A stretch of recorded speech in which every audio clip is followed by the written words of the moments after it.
John Ward, Director of Emergency Management here in Clay County, wanting to discuss hurricane season.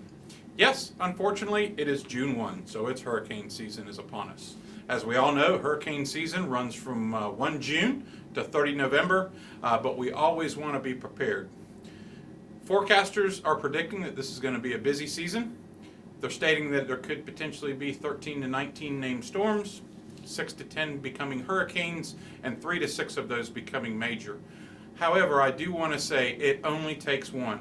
Hurricane Andrew was in a slow season, but it only takes one simple storm to impact our community.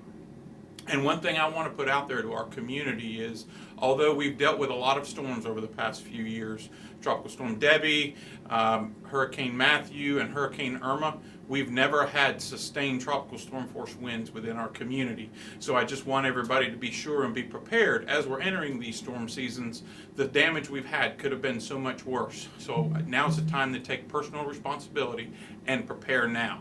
We have our new preparedness manuals that are now out in our libraries. We're in the process of getting those out there. And we also have a new thing this year. This year we have them in Spanish. So our libraries will have them in Spanish. And if you go to alert.claycountygov.com, we have various preparedness tabs there where we have the link for that preparedness manual where it is in both English and Spanish.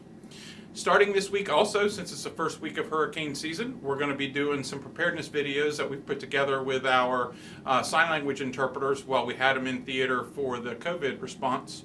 Tuesday, we're going to start with the Alert Clay County one, which is our mass notification system. Wednesday is the Family Disaster Preparedness Kit. Remember, the tax-free holiday runs through Thursday, so now's the time to take your opportunity to go in and buy these preparedness kits at a tax-free cost. Thursday, it's going to be Know Your Zone. Yes, Clay County does have evacuation zones. And then Friday will be our animal preparedness. So please be sure to pay attention to these videos this week. And as always, go to alert.claycountygov.com if you have any of your preparedness questions. Thank you, Clay County.